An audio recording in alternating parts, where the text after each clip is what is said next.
studying with people that I either heard of or studying with people whose work I liked. And that actually continues to this day, that if there's a painter I really admire who's offering a teaching experience, I usually hop in. Still learning. But hello, my name is Brandi Hofer. Welcome to the Color Me Happy podcast. I'm so grateful you're here, and I'm very grateful for your time. You are going to feel so empowered with our episodes and our guests because they live a truly passionate life.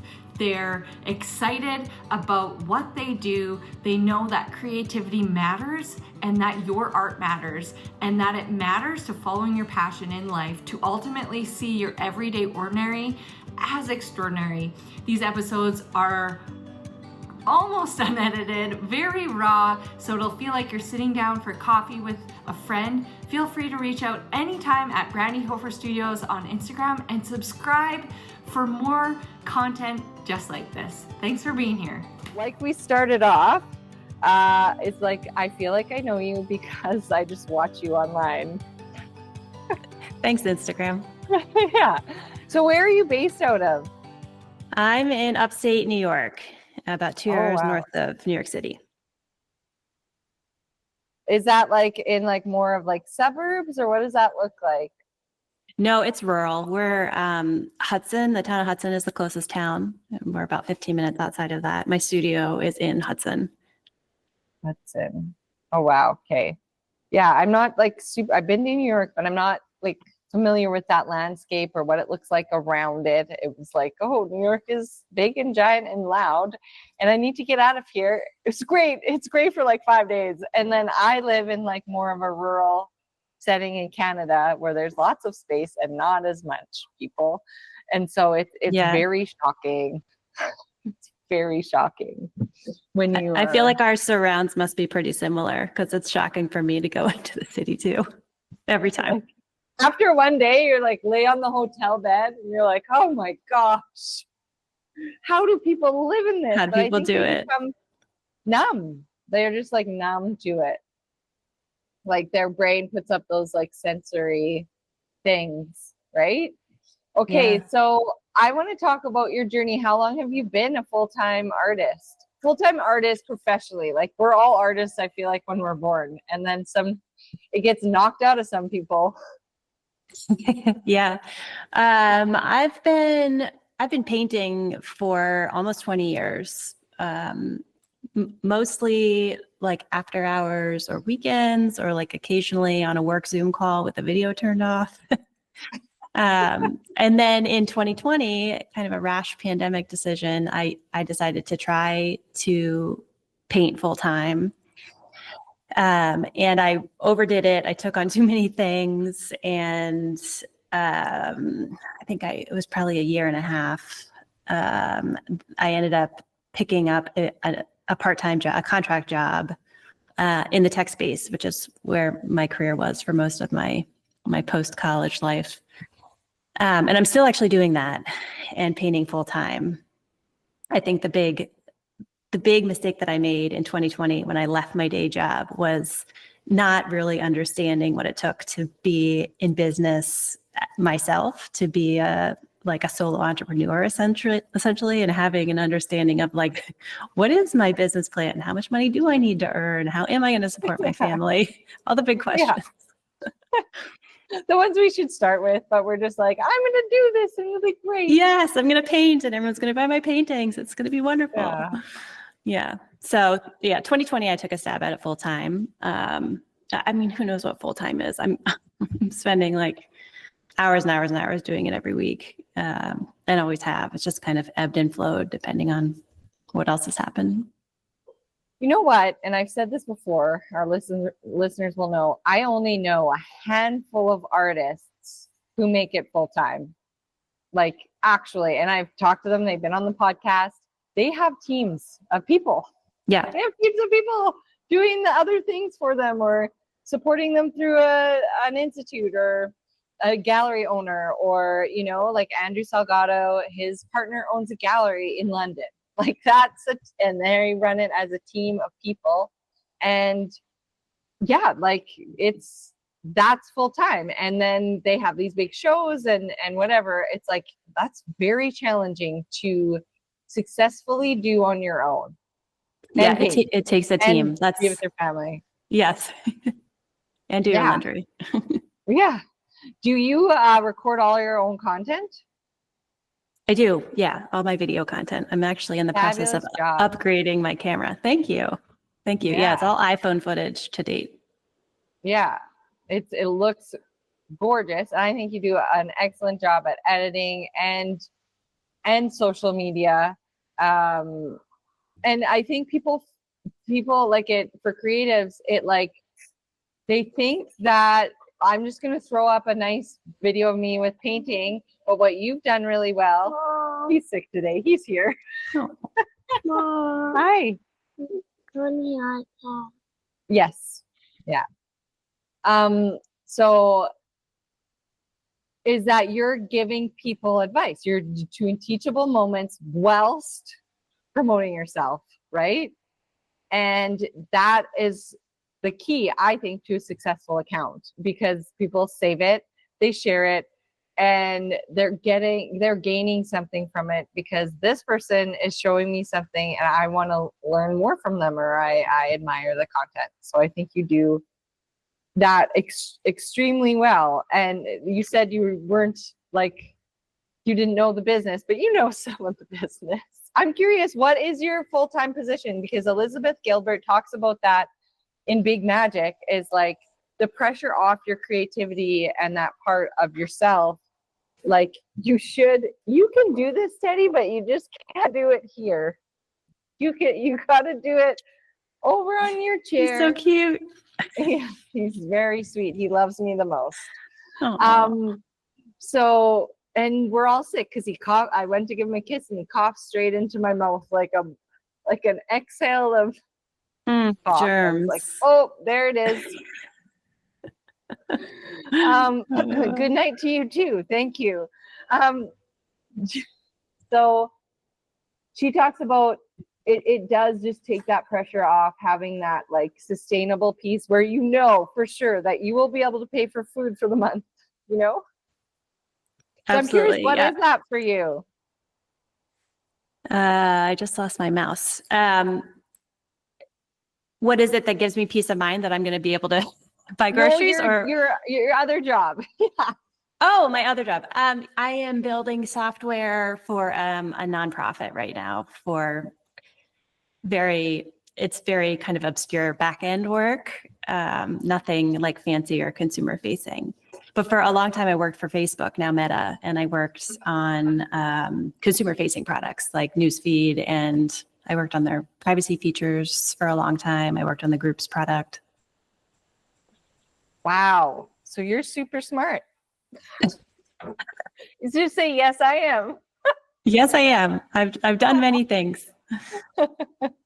But I think that is like a really great element into why you're able to like pick apart and figure out how the other stuff in creativity works, right? And self-promotion. Yeah. There is some irony that I worked from Facebook from like 2012 to 2020. And then immediately my entire like second attempt at a career was like fully dependent on the platform that I just left being a full-time employee for. Do you know how this works? Yeah.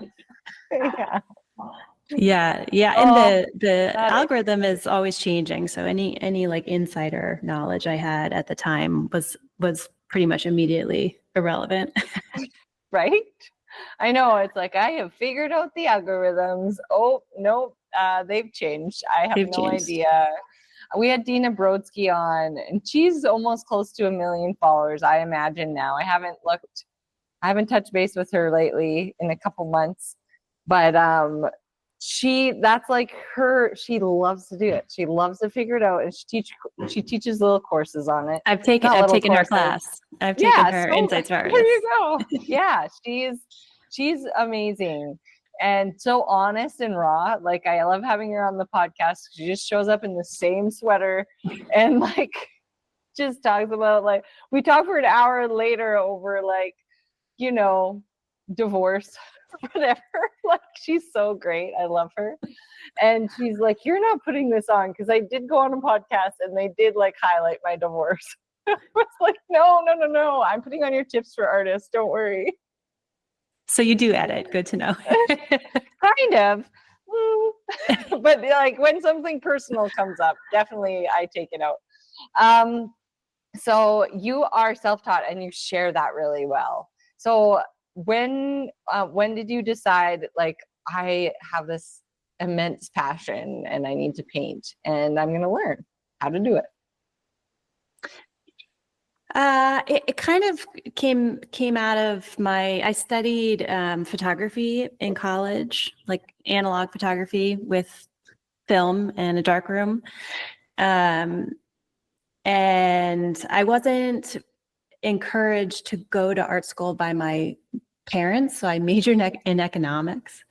But I studied art on the side, and I studied photography and some installation art, and I was doing a little bit of like digital installation stuff too. And then I graduated from college and immediately enrolled in night classes at the local Center for Continuing Education in Cambridge. And yeah, I started painting with a teacher named David Andrus, who might still be there. And he had us painting with a palette knife, like pretty much exclusively, to learn to mix color. And we were painting from the live model. And I've always loved, all through high school, I've always loved being in that flow state of making things, painting, drawing, all the analog arts, as well as analog photography. And I just kind of kept going with it.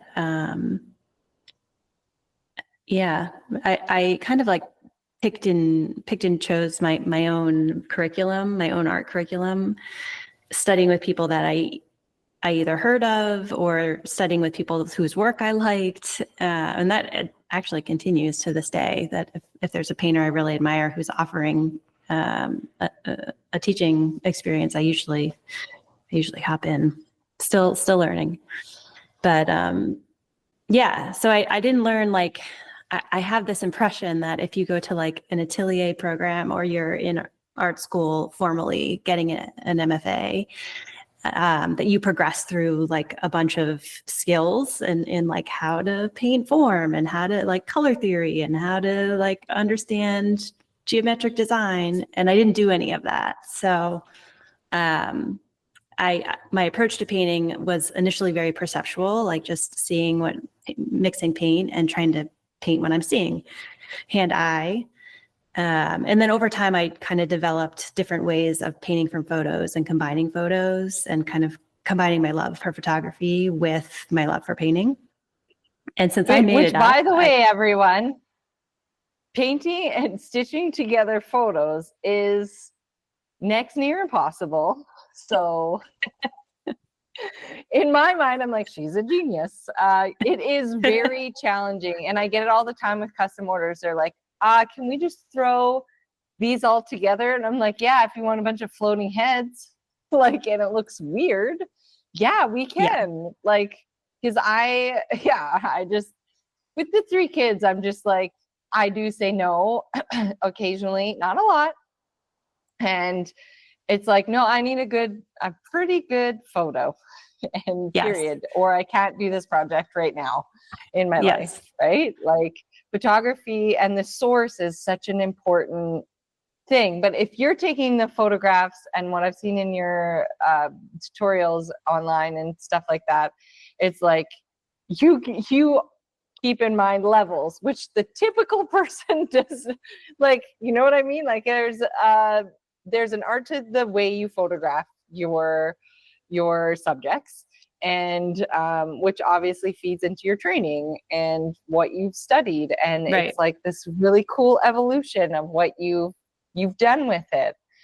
So I just wanted to jump in there and say how challenging that actually is.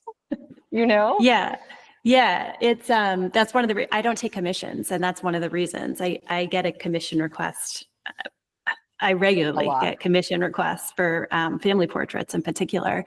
And I used to start off by saying, I I could do a commission for you, but it's going to require me to be physically with you for like 1 to 7 days. And I'm probably going to need you to like wear the same clothes every day. And if the sun's not out on the first day, then we need to have, you know, like the lighting conditions have to be the same. And like, and they're like, yeah, okay, no, it's not going to work. Yeah. They're like, second guessing this request. Yeah. With this style and what you do, I think it's really cool how you stitch it life together. It's like you stitch life together, like in an authentic way, which is very attractive in your work. And I find very compelling and interesting.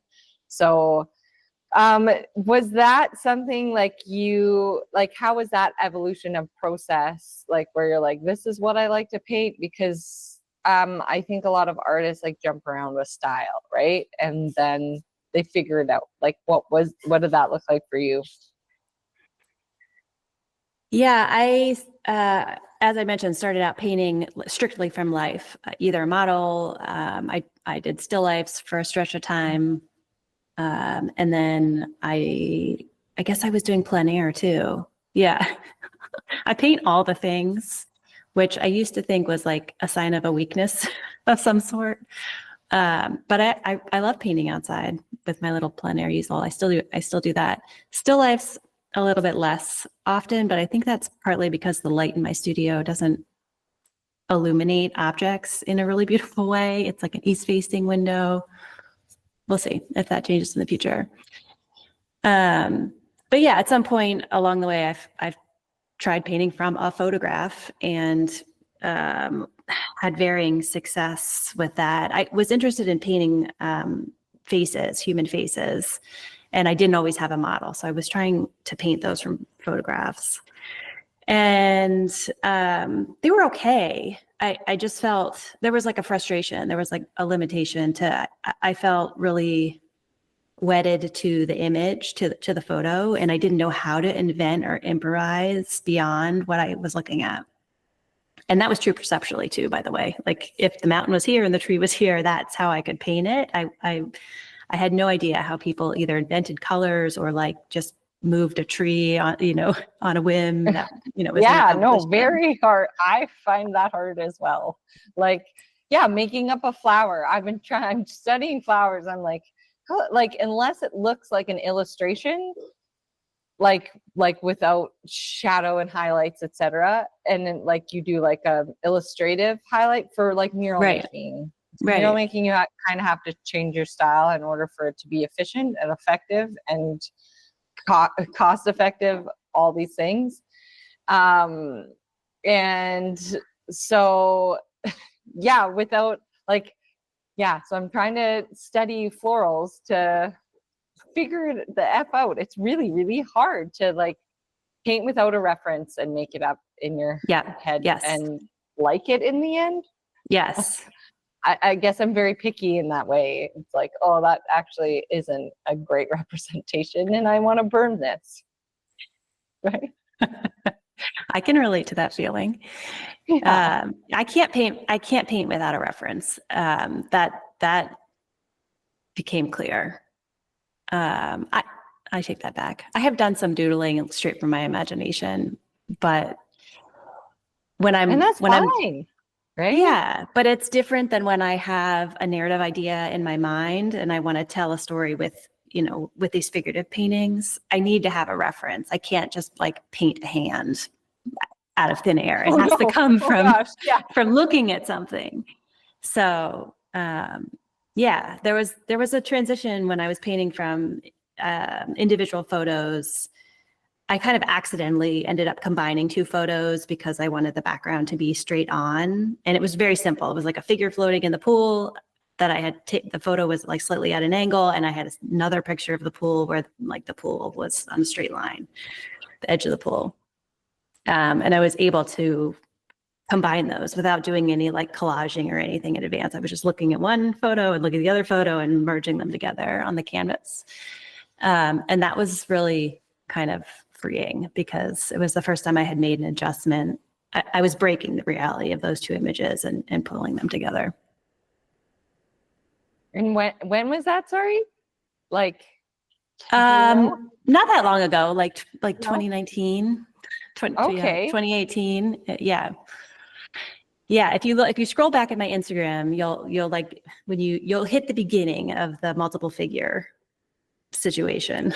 And before that, it's single figures, portraits, still lifes, landscapes, much simpler, smaller scale. And I think that break, but yeah, it was somewhere around 2020. I also, during that time, I studied with Zoe Frank, and she's a multi-figure painter, also paints large scale.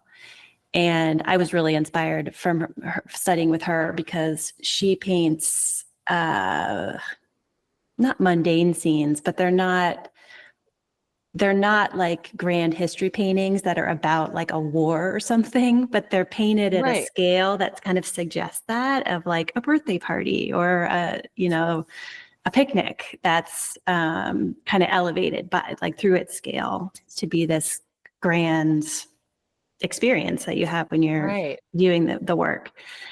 So that happened around the same time. And I think she does something similar. I don't know if she always makes collages, but she works from multiple references to compose her paintings. So that was like an extra boost of like, okay, I can move in this direction. Mm-hmm. I like so many things that you said there. Number one is like, so you were doing still lifes, portraits, figurative art. You were somewhat trained by painting from life, and you were trained in photography, which all led up to not too long ago it like clicking. But you were inspired by someone else, and you said you were, and that's okay. Like, you know what I mean? Like, your style can come from being inspired by someone who does something similar, but it will never be the same because you're doing it, right? Yeah. Like, the fear, there was such a clicking moment and like a freeing moment for me is I had 130, I painted 130 paintings in 1 year, and I was so burnt out, and I only made like, not net profits, but I made, I think, like $24,000. Oh my gosh. Like, what am I doing? What am I and doing? It was that, like, that moment, that limiting belief from art school, that definition of success means selling your paintings and or being I was in 3 or 4 galleries, and I was making all this work, and most of it was custom, and like, I didn't want to paint portraits anymore, and I'm a portrait artist. And then, the long story short, portrait class came, my photographer friend came over, her daughter Ruby was like, can I come paint portraits with Brandi for my birthday? And I was like, yes. And then they made these like insane portraits from my technique and all the 15 years of me locking myself in the studio. And I'm like, oh, I could teach people this. And then I'm like, I'm just going to share with everyone. And then it was like that aha moment. And I thought also that being a teacher wasn't being a serious artist. And now, admittedly, I like being a teacher more than I like being an artist, but that's okay. Like, at this season and point, right? Yeah. Maybe in a year, I'll be like, oh, I just want to create a collection this year. And that's all I want to do. Unlikely, because I'm having so much fun, but like, that's interesting that you say that, because that's a balance I'm struggling with right now. When I am teaching, I really miss painting, and when I'm painting, I don't always miss teaching. There is a feeling of like, I really enjoy teaching, but it's a trade-off. You can't do everything all at once. No, I like little blips. I definitely have ADHD, and working with 62 kids, I'm like, oh, I can only do this twice a week, and then I want to be alone in the studio. Yeah. So maybe it's not just all or nothing, right? Yeah. A multifaceted life and career. Yeah. And slash motherhood. We want to talk about motherhood today, so let's touch on that before we run out of time. So how many kids do you have? 2, 6 and 8. Okay, boy and girls girl. or boys? Oh, you just won the lottery there. Right? I always thought that seemed like a nice balance. Yeah, I come from a family with 3 girls. I have 2 sisters. So I've like only do the female experience, but for myself and having siblings. So having my first was a boy, and I was like, whoa, what am I going to do with this? Very different energy here. Very different energy. Yes. And I won't lie, I was thrilled when I found out that my second was going to be a girl. I know. I think I was sad for a month when I found out my third was a boy. I was like, oh God. Do you have 3 boys? Yeah. How you do anything else? Yeah. Just want to cry about it sometimes. But at the same time, I like it, I guess. Yeah. And I think when they grow, I saw a painting once of 4 brothers as like grown men. And I was like, whoa, this is like a reason to have a big family and maybe have a whole bunch of boys, because there's like strapping young men like leaning against one another, the sun setting behind them. I think That's they all grow up. That's a nice idea. I'm hoping they get along later in life. Like, Yeah. I really hope that. But okay, so with your kids, what is your day? Because I like the fact that I'm an artist, and then if my kid's sick, I can, be like, okay, well, we're making art together today, I guess, or whatever. Do you like that element of freedom?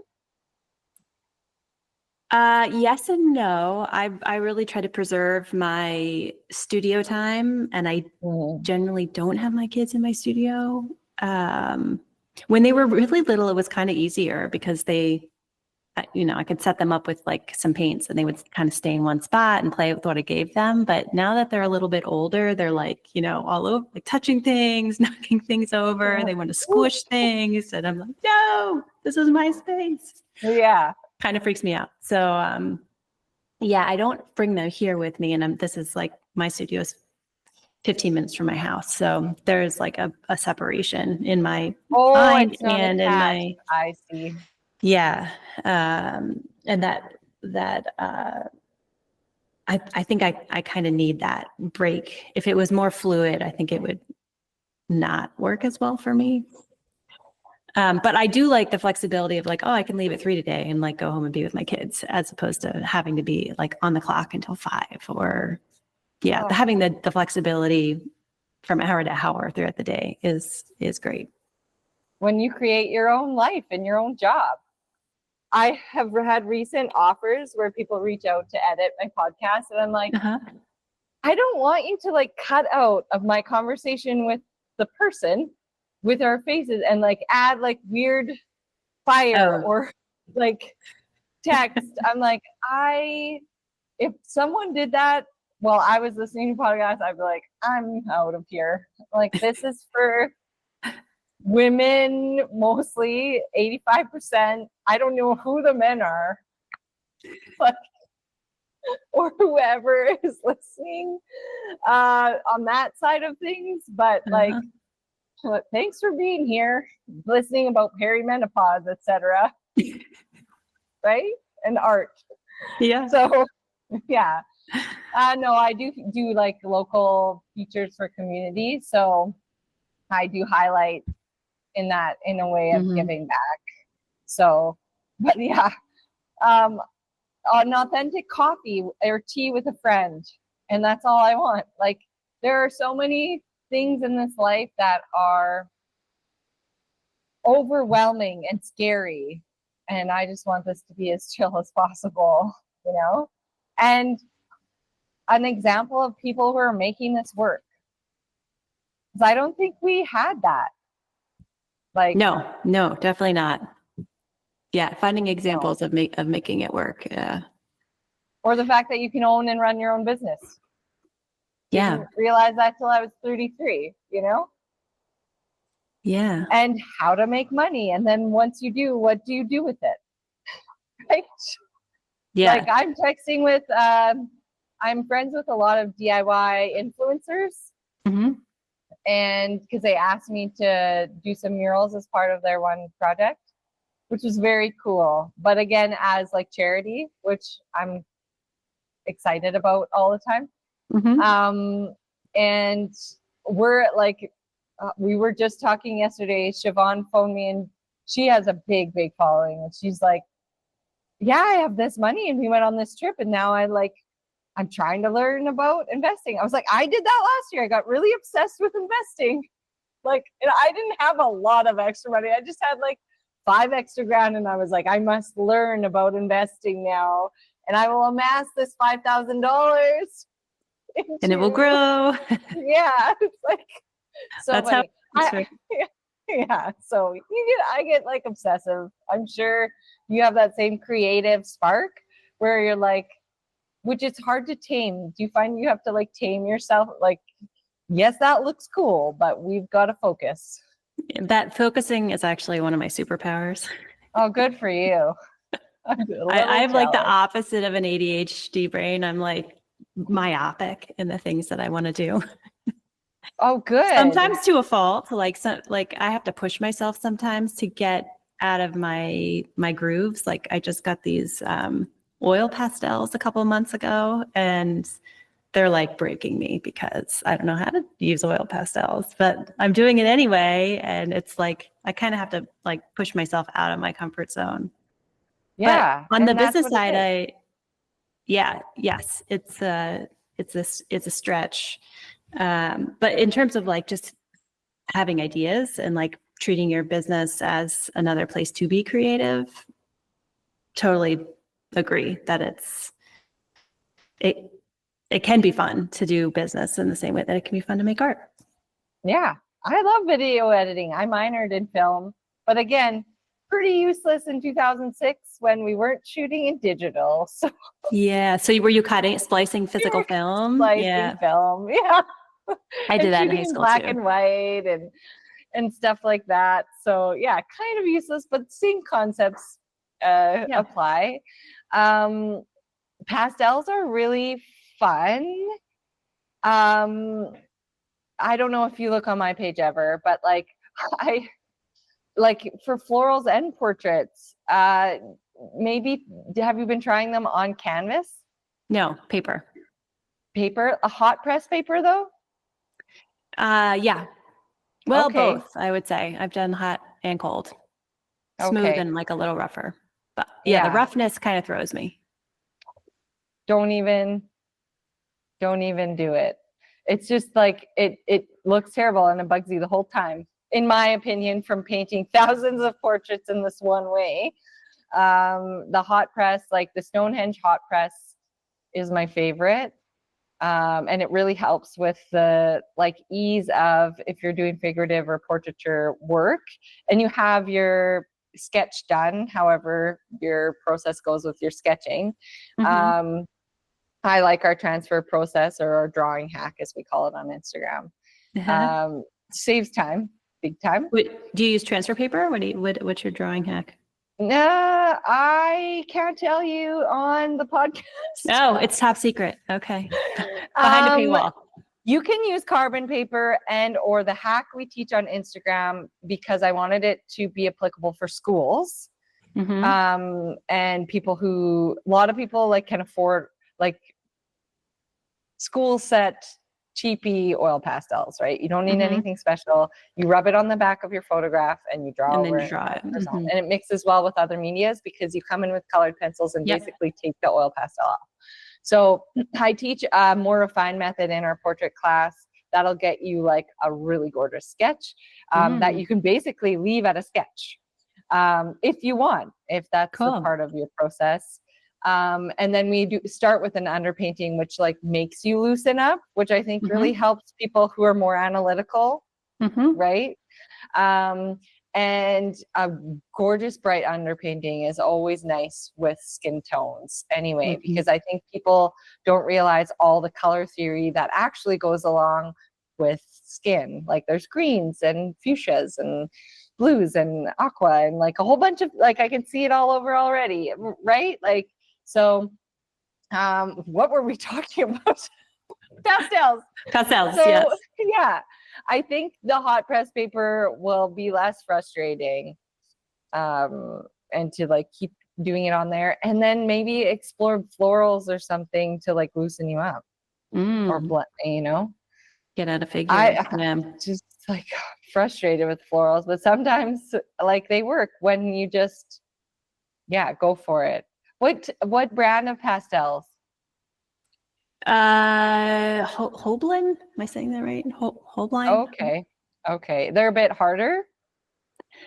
No, they're soft. They're soft, and I can't remember the brand of paper, but I'm trying colored paper since I haven't found a way to use them where the paper doesn't show through, but to avoid getting that white coming through, I'm playing with like brown paper and purple paper.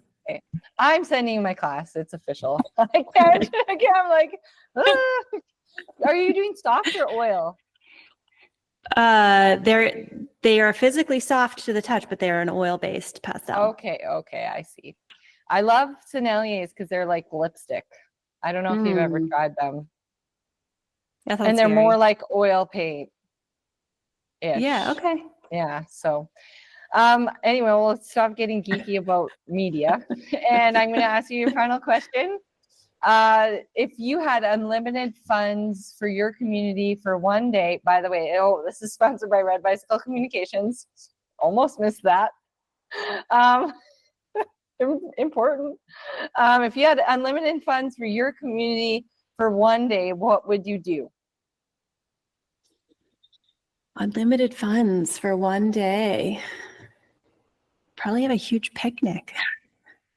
Aw, and take pictures of everyone. Exactly. I love it. Oh, that's great. I think that's my favorite answer so far. Like everyone's is great because it's sweet, but like have a picnic so I can take everyone's photos. You are focused and driven. Yes. Yes. Well, thank you so much for being here. And I hope we keep in touch. And if anyone wants to find you, where are you most active and what is your website?